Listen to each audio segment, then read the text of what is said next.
우리는 지금 역사적인 터닝 포인트에 와 있습니다. 한국 교회의 역사, 그리고 기독교의 역사, 이 역사가 어떻게 앞으로 흘러갈 것인지를 깊이 생각해야 되는 역사적인 터닝 포인트에 서 있습니다. 그런데 오늘 우리가 읽은 본문의 역시 이스라엘 백성들의 역사적인 터닝 포인트였습니다.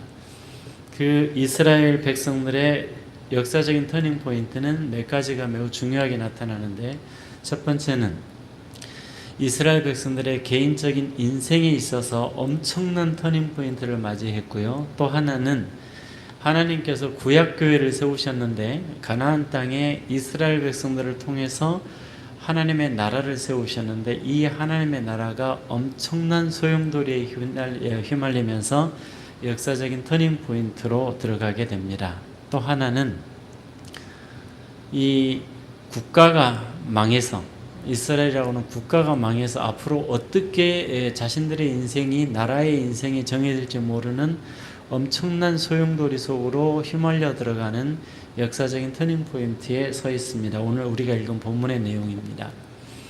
그러면 한국교회가, 기독교가 왜 역사적인 터닝 포인트에 서 있느냐 하면, 코로나로 인해서 한국의 예배 환경이 바뀌어졌습니다. 그리고 저는 중부교회에서 4월 첫 주에 설교하면서 이런 말씀을 이미 드린 적이 있습니다. 앞으로 한국교회는 기독교가 부흥하기 어려운 시대, 내리막길로 접어들어갈 수밖에 없을 것이다 라고 말씀을 드렸습니다. 그 이유는 코로나가 퍼지면서 방역의 문제로 한국의 기독교의 대면 예배를 절제를 요청을 했는데, 이 문제에 대해서 한국의 목사들은 기독교에 대한 박해다라고 반발하고 일어서서 데모를 했습니다. 그리고 전국의 기독교는, 그리고 목사들은 욕을 얻어먹기 시작을 했습니다. 심지어는 제가 머리를 자르러 광주에 나가서 머리를 자르고 있는데도 머리 커트하고 있는 뒤에 온 사람들이 내가 목사인 줄 모르니까 기독교와 교회와 목사를 욕하는 소리를 들으면서 머리를 자르고 있었습니다. 이미 한국은 기독교가 빛을 잃었고, 목사들이 욕을 얻어먹었고, 그리고 하나님께서 이 코로나 바이러스를 왜 주셨는지에 대한 깊은 성찰이 없이 정부를 대하여 투쟁을 함으로 말미암아 앞으로는 기독교가 내리막길을 걸을 수밖에 없는 역사적인 터닝 포인트에 우리는 서 있습니다. 코로나19를 통해서 우리가 깊이 생각해야 되는 문제는, 하나님이 이 일을 왜 허락하셨을까라는 것입니다. 많은 사람들이 생각할 때 이런 일들이 과연 하나님이 살아계시다면, 하나님께서 우리를 사랑하신다면 우리에게 일어날 수 있는 것인가에 대해서 많은 사람들이 질문을 하기도 하고 고민을 합니다. 왜 코로나가 왔는데 왜 교회가 욕을 얻어먹느냐? 코로나가 와서 욕을 얻어먹는 게 아니라, 코로나라고 하는 것을 통해서 하나님이 왜 주셨는지를 깊이 생각하고 기독교가 오히려 개혁하고 자성하고 하나님 앞에 엎드리는 모습을 통해서 사회에 오히려 영향을 끼치고, 세상에 오히려 코로나로 인해서 어려움을 받는 사람들을 위해서 오히려 선한 일을 행하면서 교회가 앞장서서 사회를 끌고 가야 되는데 반사회적인 행위를 교회가 해버렸다라는 것입니다. 그래서 데모를 하고 이 코로나를 오히려 퍼뜨리는 존재로서 교회가 인식이 됨으로 말미암아 앞으로 한국 교회는 내리막길을 걸을 수밖에 없다라고 하는 것입니다. 이런 터닝 포인트 앞에 섰을 때 우리는 과연 무엇을 어떻게 해야 될 것인가 깊이 생각을 해야만 합니다.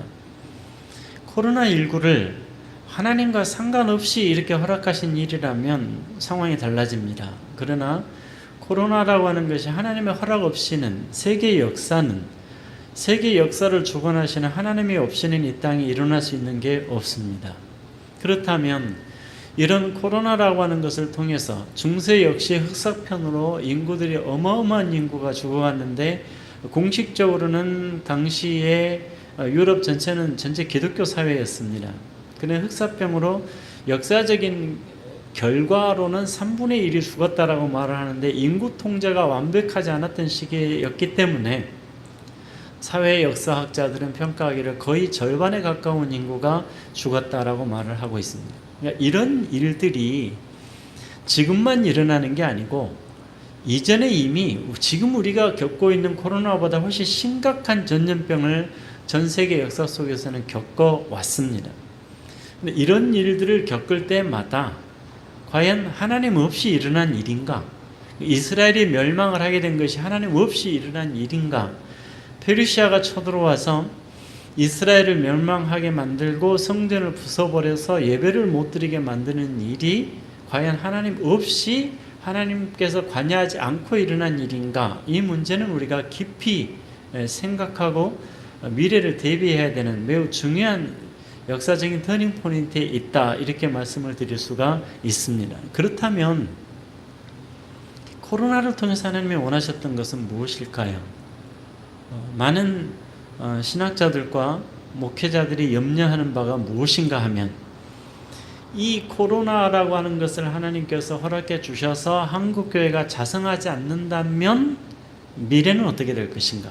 한국교회의 미래는 어떻게 될 것인가? 이 문제가 굉장히 심각한 주제로 떠오르는데 이제사 교회가 이만큼 욕을 얻어먹고 바이러스가 이미 이제 9월까지 온 이 시점에 와서야 한국교회 목사들이 일부가 자성하기 시작을 했다라는 겁니다. 그러나 아직 반발하고 대면 예배를 고집하면서 반사회적인 행동을 하고 있는 목사들도 여전히 많은 수가 남아있고, 그리고 자성하는 수가 이제서 일어나기 시작했다라고 하는 것입니다.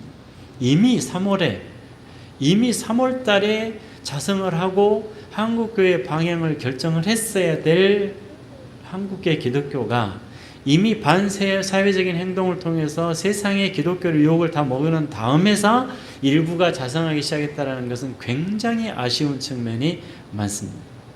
그러면 우리는 어떠한가? 과연 우리의 삶 속에서 이 코로나는 어떻게 적용을 해야 될 것인가?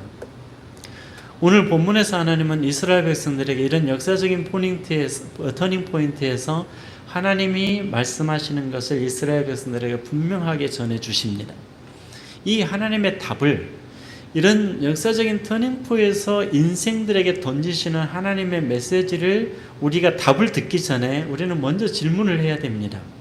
과연 하나님이 이스라엘 백성들을 망하게 하시는 이유가 뭔가? 하나님의 나라를, 그리고 이스라엘의 구약교회를 망하게 하시는 이유가 뭔가? 지금 코비드19를 통해서 한국교회가 대면 예배를 못 드리게 만들어버리신 하나님의 뜻은 무엇인가? 깊이 성찰해야 됩니다. 무엇 때문이겠습니까? 한국교회는 지금까지 모여서 듣는 걸 좋아했죠. 모여서 기도하는 거, 모여서 듣는 걸 좋아했죠. 하나님께서 우리에게 공식적으로 모여서 기도하게 하신, 모여서 예배하게 하신 예배는 주일 예배죠. 저는 주일 예배는 어떤 일이 있어도 드려야 되는 예배, 그리고 수요 예배 또는 다른 예배는 우리의 선택이고, 열심히 신앙생활을 하기 위해서 우리가 추가적으로 한국교회가 선택한 것이 수요 예배이고, 그리고 추가적으로 가미해서 들어온 것이 금요 예배이고 또 새벽 예배입니다. 그러니까 그런 선택은 우리의 열심을 하나님 앞에 드러나기 위해서 얼마든지 선택할 수 있는 문제이지만, 절대적으로 드려야 되는 예배는 주일 예배입니다. 그러면 이 주일 예배를 그럼 목을 내놓고 정부와 대적을 하면서 드려야 되는 예배인가? 라는 문제입니다. 저는 이 코로나 바이러스가 왔을 때 한국교회를 하나님께서 깨우치시는 매우 중요한 메시지다라고 생각을 했습니다. 첫 번째는 이사야 선지자를 통해서 하나님은 수없이 말씀하셨습니다. 구약교회를 망하게 해버리시기 직전에 구약교회를 망하게 해서 예배를 못 드리게 만들어버리시기 직전에 하나님께서 계속해서 던지신 메시지가 뭐였느냐면, 너희는 내 앞에 와서 너무너무 잘하는데 쉽게 말하자면 교회 와서 행하는, 교회에서 예배를 드리고 성경을 읽고 기도하고 설교를 듣고 이런 거는 굉장히 잘하는데, 교회를 떠나서 세상에 나가서 하는 행동을 보니까 도무지 참지를 못하겠다. 그러니까 누가 주일날 교회 와서 예배 못 드리게 예배당 문을 좀 잠가버렸으면 좋겠다. 내 마당만 받고 갈 뿐이다. 교회 와서 하는 신앙의 행위를 마당만 받고 가는 행위로 하나님께서 간주하시고 아예 예배당 문을 잠가버렸으면 좋겠다라고 말씀하시는 것입니다. 그리고 나서 얼마 있다 하나님은 고레스를 불러 데리고 와가지고 이스라엘을 쳐부셔버리고 이스라엘의 성전을 다 부셔버리시고 성전 안에 있던 예배드리는 모든 귀중한 거룩한 물건들까지 다 탈취해서 가져가게 만들어 버리셨습니다. 하나님께서 역사적인 터닝포인트에서 우리에게 주시는 메시지는 우리에게는 사생결단을 하고 들어야 되고 하나님의 뜻을 쫓아가야 되는 매우 중요한 메시지입니다.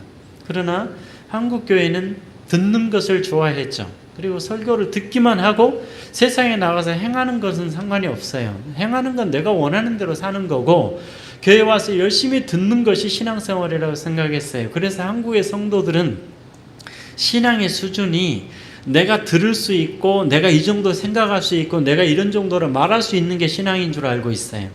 그래서 굉장히 높은 수준의 설교를 듣고 높은 수준의 생각을 갖고 있고 말을 해요. 행동은 전혀 반대죠.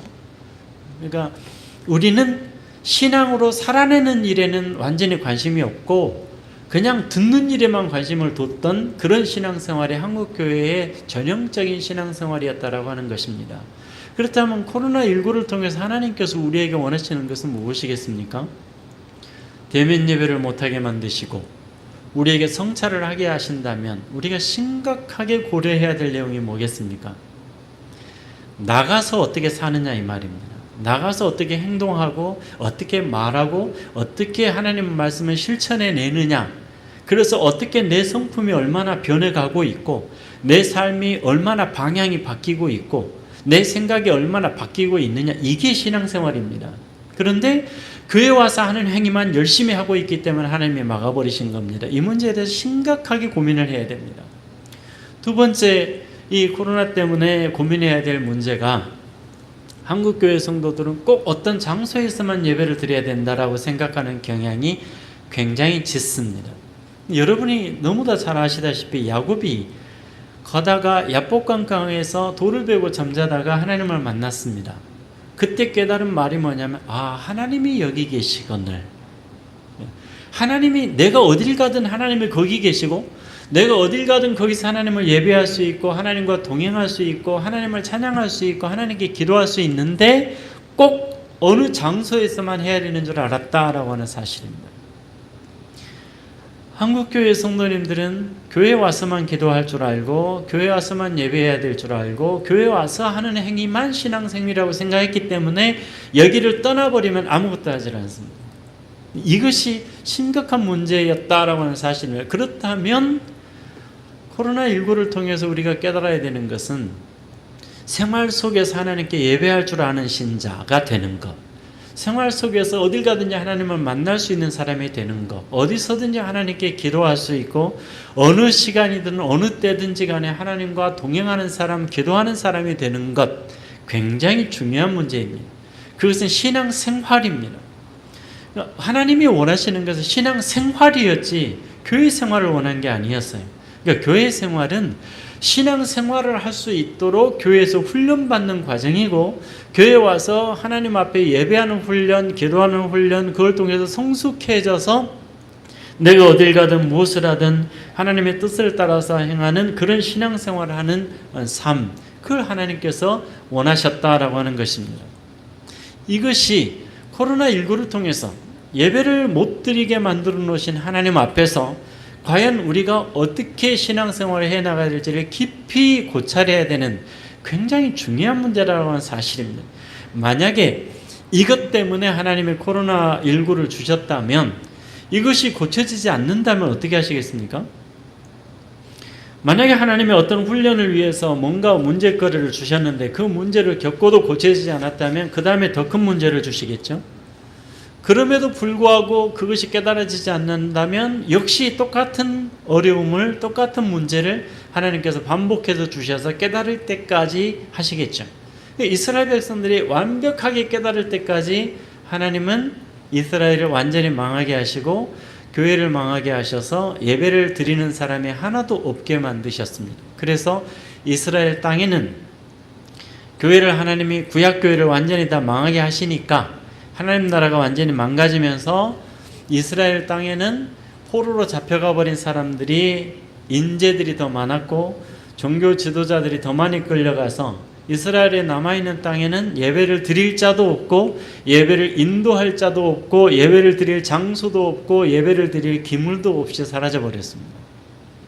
이것이 하나님께서 구약교회를 통해서 역사 속에서 행하셨던 하나님의 뜻을 이루기 위해서 행하셨던 일입니다. 그렇다면 오늘 우리는 하나님 앞에 이런 일을 만났을 때 과연 어떤 질문을 하나님 앞에 드려야 되고 어떤 답을 얻어야 될 것인가? 이스라엘 백성들이 이렇게 질문했습니다. 어떻게 하나님이 이러실 수가 있습니까? 첫 번째 질문이었습니다. 그런 환난이 다가올 때 이스라엘 백성들의 질문은 하나님은 어떻게 이러실 수가 있습니까?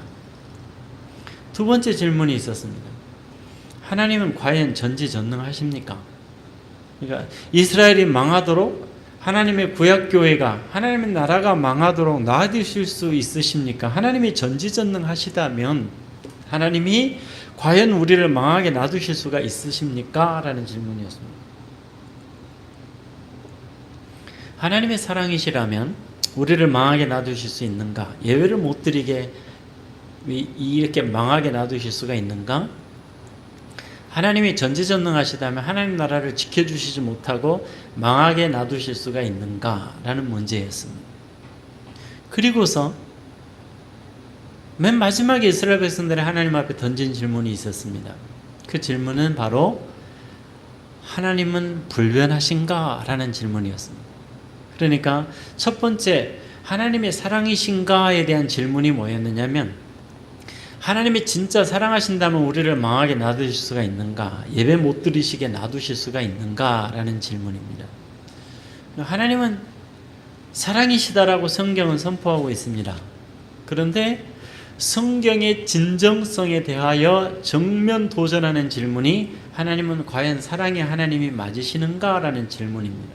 그런데 이스라엘 백성들은 그 질문을 하나님 앞에 했어요. 하나님은 분명히 하나님은 사랑이시라라고 선포를 했지만 이스라엘 백성들은 과연 하나님의 사랑의 하나님이 맞냐 이렇게 질문을 한 것입니다. 또 하나 하나님의 전지전능하시냐? 과연 하나님의 전능하시다면 우리에게 일어나는 일을 못 막고서 하나님의 나라가 망해져 가는데 이거를 하나님께서 지켜주시지 못할 수가 있느냐라는 문제였습니다. 문제는 하나님께서 하시는 일이 우리의 마음에 들 수도 있고 안 들 수도 있습니다. 즉 구약의 교회를 망하게 해버리시는데 하나님께서 원하시는 것이 망하게 하시는 것이고 구약교회 성도들은 흥하게 하는 것이었다면 하나님의 생각과 구약 이스라엘 백성들의 생각은 전혀 다르다라는 얘기입니다. 그래서 이사야서에서 하나님은 계속해서 말씀하십니다. 내 생각은 너희 생각과 다르다. 하늘이 땅보다 높음같이 내 생각과 너희의 생각은 다르다. 이렇게 말씀하고 계시는 것입니다. 그러니까 하나님께서 우리와 생각이 다르시다면 하나님이 전능하시다 할지라도 우리에게 그 능력을 행하시지 않고 망해가고 있는 이스라엘 백성들을 망하도록 놔두실 수밖에 없다라고 하는 사실입니다. 그런데 이스라엘 백성들은 과연 하나님이 전능하시냐라고 질문을 했던 것입니다. 마지막 질문이 하나가 하나님은 과연 불변하시느냐의 문제입니다. 여러분 하나님은 변하십니까? 안 변하십니까? 하나님은 변하시지 않습니다.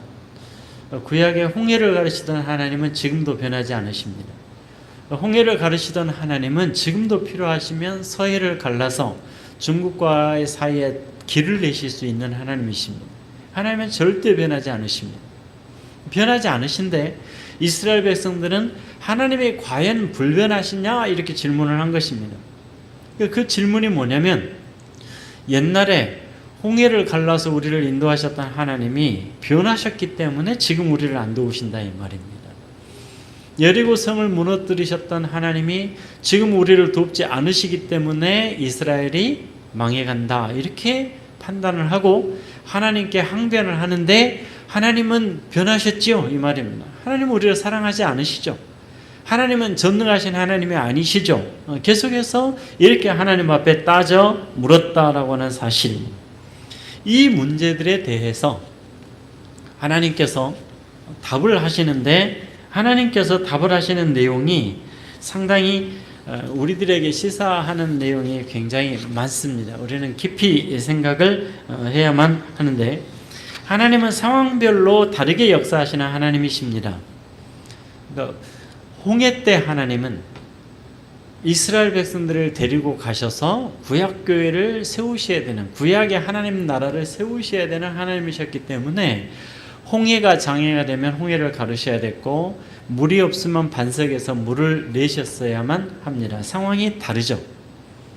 그런데 그렇게 데려가시는 하나님이 이스라엘 백성들에게 하나님께 순종하는 하나님 나라를 원하셨지만, 이스라엘 백성들은 하나님을 외면했습니다. 자신들이 원하는 것만을 위해서 자신들을 부자되게 만들어줘야 되는데 하나님이 부자되게 안 해주신다 그래서 자신들을 부자되게 만들어줄 것 같은 이방의 신상들을 가져다가 앞에 모셔두고 그 신상들을 섬겼어요. 목적은 하나였어요.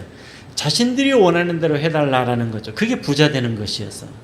그러니까 이스라엘 백성들이 우상을 섬기고 싶어서 우상을 섬긴 게 아닙니다. 절대로. 그것은 하나님은 하나님이 원하시는 대로 신앙생활을 하면 하나님께서는 너희가 내 말대로만 행한다면 너희 손으로 짓지 아니한 집에서 살게 해줄 것이고, 너희 손으로 파지 아니한 샘물을 먹게 해줄 것이고, 너희가 만들지 아니한 포도원의 소출을 먹게 해줄 것이다, 이렇게 약속을 해주셨어요. 이 전제가 무너져 버린 거죠. 하나님의 말씀만 청종해서 살면 그렇게 다 해주시겠다고 약속을 하셨는데, 하나님 말씀대로 사는 게 아니라 본인들이 원하는 대로 살았고, 본인들이 원하는 대로 사니까 하나님께서 안 해주셨죠. 그러니까 이스라엘 백성들은 그러면 하나님 말고 우리를 부자 만들어줄 신을 데려오자, 그래서 데려온 것이 구약 백성들이 그동안 섬겨왔던 우상들이었던 것입니다. 그러므로 우상을 섬기고 싶어서 섬긴 백성들이 아니에요. 하나님이 안 해주시니까, 하나님의 자신들을 부자 만들어 주시지 않으시니까 자신들을 부자 만들어 줄 이방의 신들을 갖다가 이게 하나님이다, 이렇게 섬겼던 거죠. 이것이 하나님과 우리와의 생각의 차이였던 것입니다. 하나님의 방법과 우리의 방법이 다르고, 우리 하나님의 생각과 우리의 생각이 다른데, 우리는 언제나 우리의 방식대로, 우리가 원하는 대로, 우리가 원하는 모양대로 살고 나아가기를 원해서 언제나 하나님의 뜻을 저버리는 것이죠. 이 문제에 대해서 하나님께서 이스라엘 백성들을 심판하시기로 작정하시고, 이스라엘 백성들이 망해져가는 과정에 있고, 이사야 선지자를 통해서 망할 것이다, 포로로 잡혀갈 것이다, 이스라엘이 멸망할 것이고 성전도 무너질 것이고 너희는 다 포로로 잡혀갈 것인데 너희가 하나님 앞에 깨닫고 경성해라, 이렇게 계속해서 이사야 선지자를 통해서 메시지를 전하니까 이스라엘 백성들이 하나님께 계속해서 질문했던 내용이 그것입니다. 하나님은 사랑의 하나님이 아니신가요? 하나님은 전능하신 분이 아니셨던가요? 하나님은 옛날에 능력으로 행하셨던 하나님은 지금은 변하셨습니까? 하나님은 우리를 사랑하지 않으십니까? 이것이 이스라엘 백성들이 했던 질문입니다. 이 질문들에 대해서 하나님이 뭐라고 답변하시는지 한번 찾아보겠습니다. 오늘 본문입니다. 9절을 한번 함께 읽겠습니다. 9절과 10절을 함께 읽겠습니다. 시작. 질그릇 조각 중 한 조각 같은 자가 자기를 지으신 이와 더불어 다툴진대 화 있을진저 진흙이 토기장이에게 너는 무엇을 만드느냐, 또는 내가 만든 것이 그는 손이 없다 말할 수 있겠느냐. 아버지에게는 무엇을 낳았소 하고 묻고, 어머니에게는 무엇을 낳으려고 해산의 수고를 하였소 하고 묻는 자는 화 있을진저. 자, 하나님의 답변입니다. 그런 질문에 대한 이스라엘 백성들이 계속해서 그런 질문을 하니까 하나님의 답변을 하시는데, 하나님의 답변은 굉장히 다른 관점에서 나타나고 있습니다. 그러니까 하나님의 사랑이시냐, 우리를 망하게 놔두시는 것이 옳으냐, 하나님은 전능하신 하나님이 아니었느냐? 하나님이 바뀌었느냐? 이런 질문들을 계속하면서 하나님께 요청을 하니까 하나님께서 하시는 말씀이 질그릇을 만드는 토기장이 비유를 하십니다. 하나님은 토기장이로 토기를 이렇게 만들고 있는데 그 토기를 만들고 계시는 하나님이 손을 만들든 안 만들든 그 만드는 창조주 하나님의 뜻인데 왜 여기다가 손을 만들었소 안 만들었소 왜 이렇게 나를 만들었소라고 하나님께 따질 수 있느냐 이 문제입니다. 또 하나는 10절에서 하나님께 하시는 말씀은 아버지에게는 무엇을 낳았소 왜 이렇게 낳았소 이 말이죠. 어머니에게는 무엇을 낳으려고 해산의 고통을 하셨어. 그러니까 왜 나를 이 모양으로 낳아놨습니까? 나를 왜 이렇게 만들어 놨습니까? 이렇게 질문을 할 수 있느냐 이 말입니다.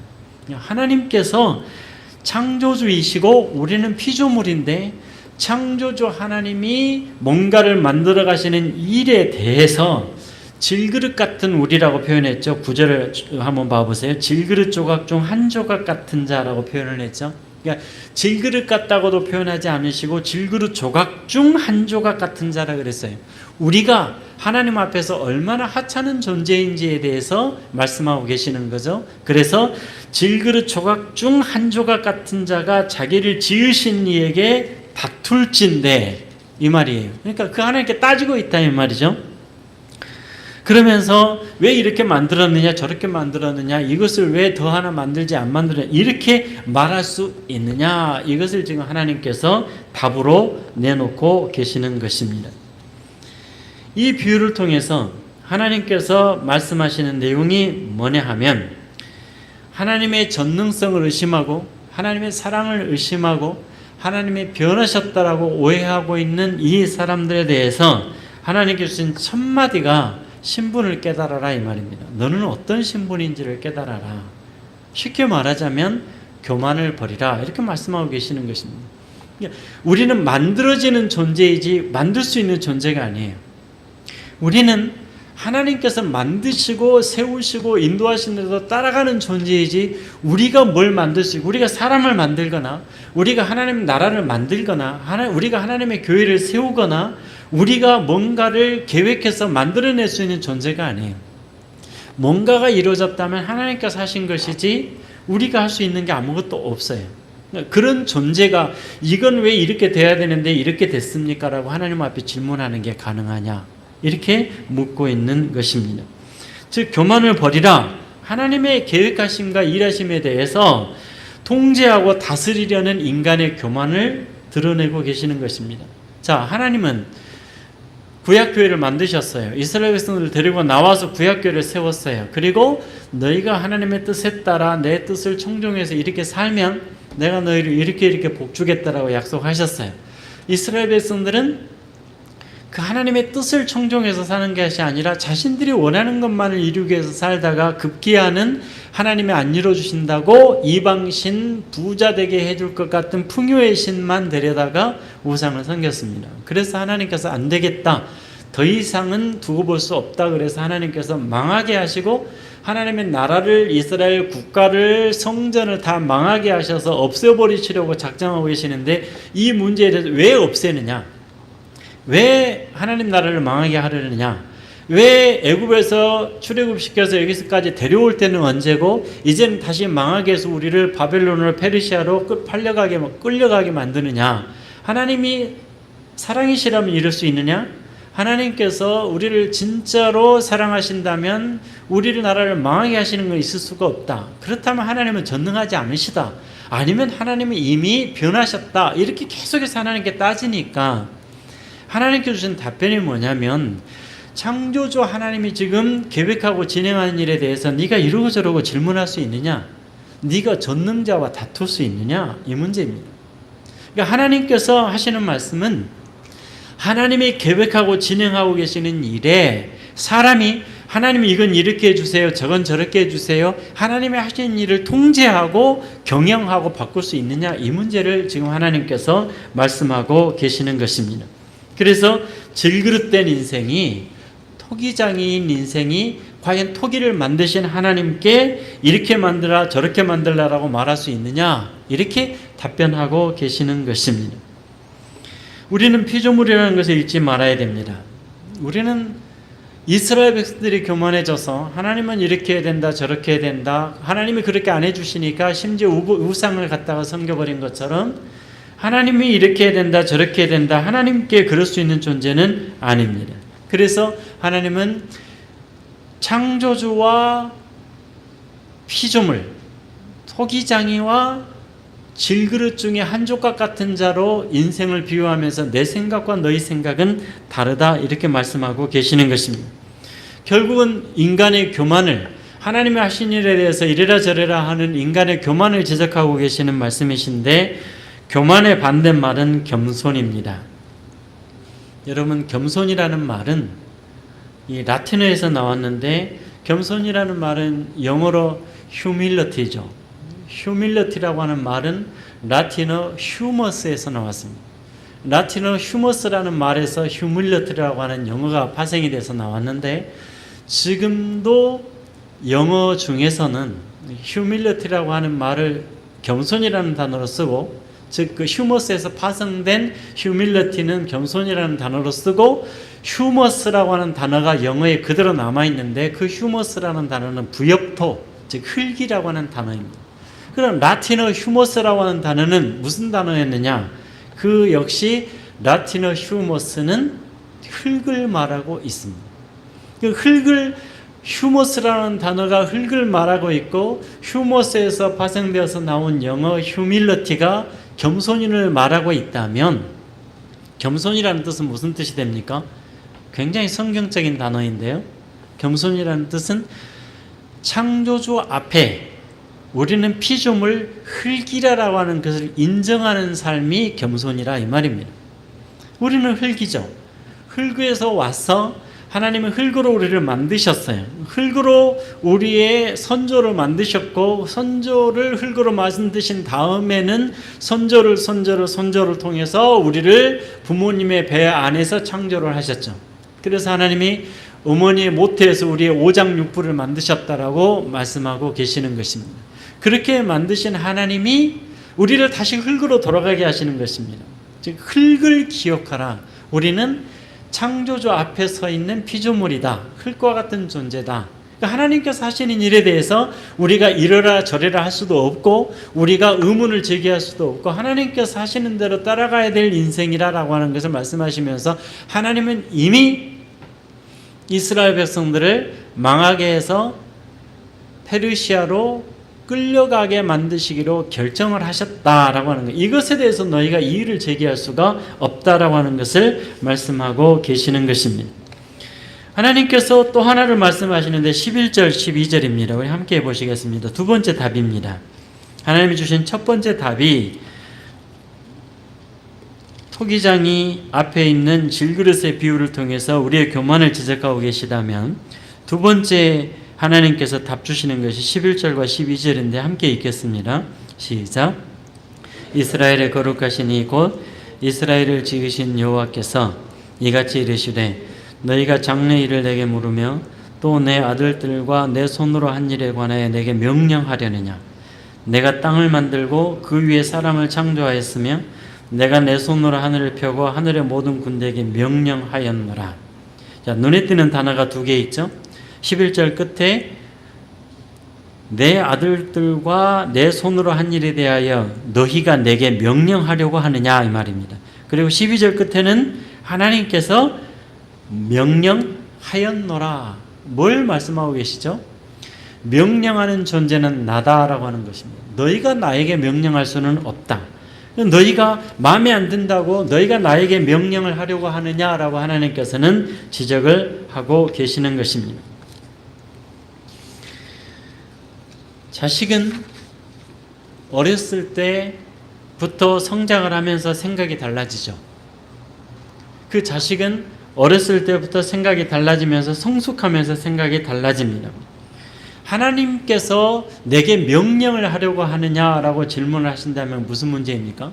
하나님께 이건 이렇게 해주세요, 저건 저렇게 해주세요라고 이스라엘 백성들이 하나님께 요구하고 있는 문제에 대해서 너희가 내게 명령을 하려고 하느냐 이렇게 말씀하고 계시죠. 이 사실을 깨닫는다면 우리 기도가 달라집니다.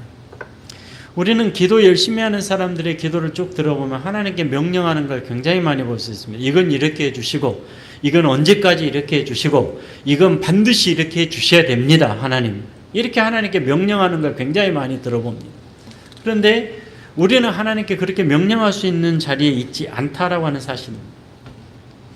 기도도 영적으로 어린아이 같을 때하고 성숙할 때와 기도가 달라집니다.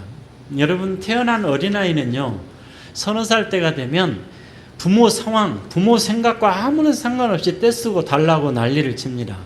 그런데 어린아이가 성숙을 하면 어른이 되면 이제 부모의 뜻을 생각하고 부모의 형편을 생각하고 거기에 맞춰서 살아가기 위해서 노력을 하죠.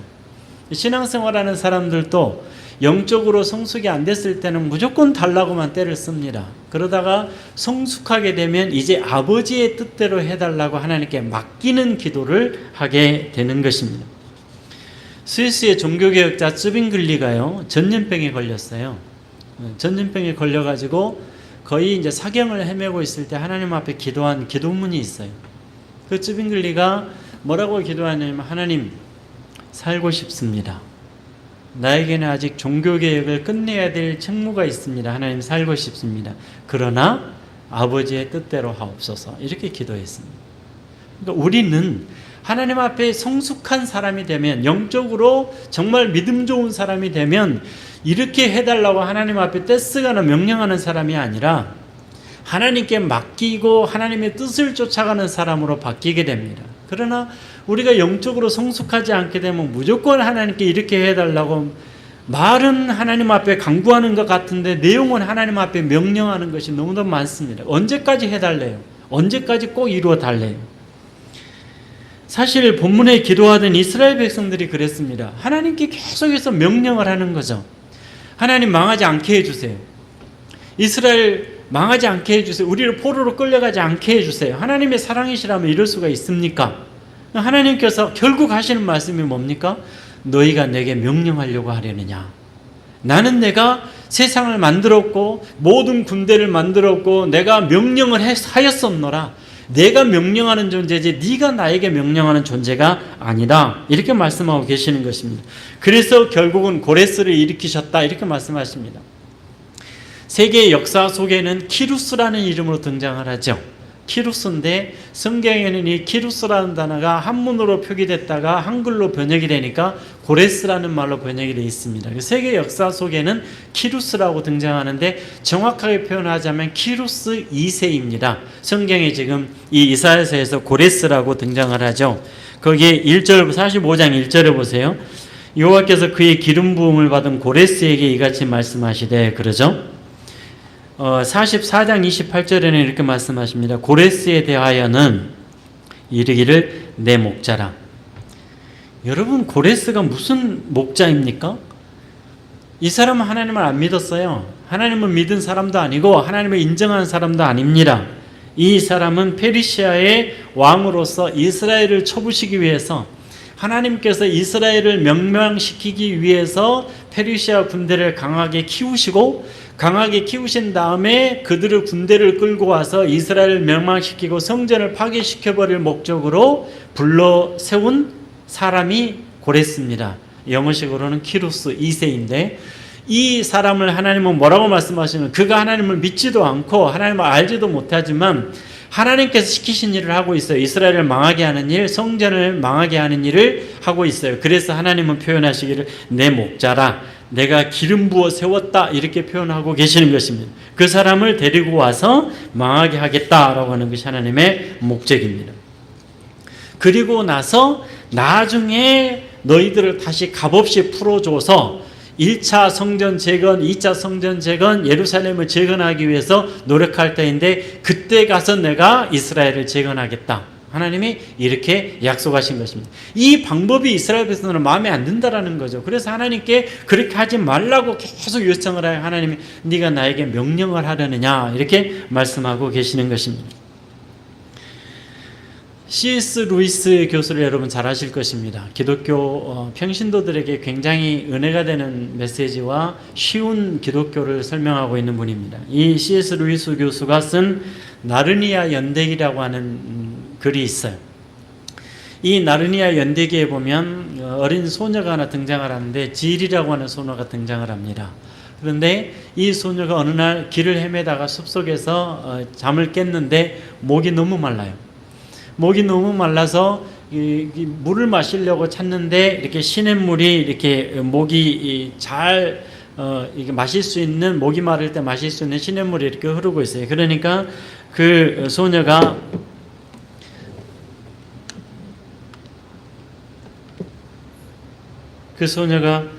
그 시냇물을 먹고 싶어서 다가가는데 거기에 엄청나게 위험을 갖춘 사자가 딱 그 길가에 앉아있고 버티고 앉아있어요.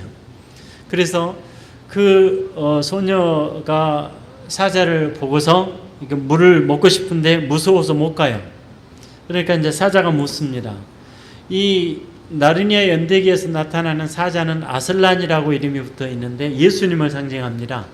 그 예수님을 상징하는 사자가 딱 앉아 있다가 소녀에게 묻습니다. 너 목이 마르지 않느냐? 그러니까 목이 마릅니다. 목이 말라 죽겠습니다. 그러니까 사자가 와서 얼른 마시거라 이렇게 말합니다. 얼른 마시거라 그러니까 이 어린 소녀가 가서 무서워서 마시지를 못하고 뭐라고 얘기하느냐면 내가 물을 마시러 가는 동안에 그 자리를 좀 잠시 비켜주시면 안 되겠습니까? 이렇게 물어요. 그러니까 사자가 너 목 안 마르냐? 그러니까 목 말라요. 목 말라 죽겠어요. 이렇게 말합니다. 그럼 와서 마셔라. 못 가겠어요. 못 마시겠습니다. 자리 좀 비켜주세요. 사자가 으르렁 한번 포효를 하니까 온 산이 흔들리면서 겁이 나죠. 겁이 나니까 그 사자한테 어린 소녀가 하는 말이 사자님은 저 같은 어린 소녀도 삼키실 수 있습니까? 그러니까 아무렴 너만 아니라 어른들도 삼키고 산도 삼키고 바다도 삼키고 모든 걸 다 삼킬 수 있는 존재다 나는, 이렇게 얘기를 합니다. 그러니까 이 소녀가 저는 무서워서 도저히 당신 곁으로 갈 수가 없습니다. 사자가 하는 말이 너는 그러면 목이 타서 죽느니라. 소녀가 하는 말이 그러면 저는 다른 시내를 찾아야 되겠습니다. 그때 긍휼에 가득 찬 부드러운 목소리로 사자가 얘기합니다. 다른 시냇물은 없느니라. C.S. 루이스 교수가 이 나르니아 연대기에서 말하고 싶었던 가장 핵심 포인트가 뭐냐? 오늘 하나님께서 하시는 말씀, 오늘 본문에서 하시는 말씀입니다. 다른 길은 없다. 다른 시내는 없다. 다른 방법은 없다. 하나님이 작정하신 방법 말고 다른 방법은 없느니라, 이 말입니다. 이게 이사야서 45장 전체 내용의 핵심입니다. 하나님은 이사야 45장에서 6번 반복해서 말씀하십니다. 나는 여호와라, 다른 이가 없느니라. 나는 여호와라, 다른 방법은 없느니라. 하나님이 작정하신 방법 말고 다른 방법은 없다라고 하는 말입니다. 하나님이 작정하신 방법 말고 다른 방법은 없는데 사람들은 늘 자신들의 편한 방법만 찾다 보니까 여기 방법 찾다가 안 되면 다시 버려두고 또 다른 방법 찾고 또 다른 방법, 자신들이 내려놓고 하나님 앞에 엎드릴 생각은 안 하고 언제나 본인들이 찾는 방법대로만 가려고 합니다. 하나님은 말씀하십니다. 다른 방법은 없느니라. 나는 여호와라, 다른 이는 없느니라. 하나님이 제가 성경에서 같은 문맥을 반복하시는 일이 없다라고 말씀을 드렸었죠.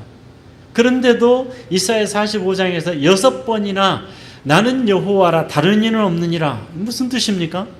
이렇게까지 강조하고 계시는 것은 너희가 피할 방법이 없다라고 하는 것입니다. 너희는 하나님 앞에 순종해서 따라가는 것 외에는 다른 방법은 없다. 다른 신도 없고 다른 방법도 없고 다른 길은 없다, 이 말입니다. 나 외에 다른 희망은 없느니라. 우리는 하나님 앞에 엎드려서 이 코로나 바이러스 앞에 앞으로 기독교가 쇠퇴의 길을 걸을 수밖에 없는 이 변곡점 앞에서 이런 엄청난 역사적인 포인트를 맞이하면서까지도 우리는 우리의 뜻대로 뭔가를 해달라고 나아가게 된다면 우리의 미래는 희망이 없습니다. 하나님께서 말씀하십니다. 다른 방법은 없느니라. 나 외에 다른 이는 없느니라. 이런 역사적인 터닝포인트 앞에서 하나님 앞에 엎드려져서 우리가 정말 녹아져서 나는 흙입니다.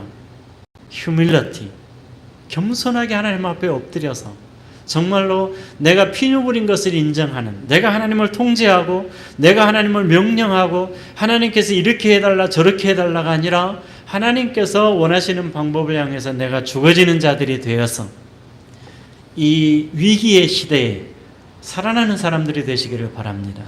이 위기의 시대에 살아나는 교회, 기독교가 되어지기를 주님의 이름으로 축원합니다.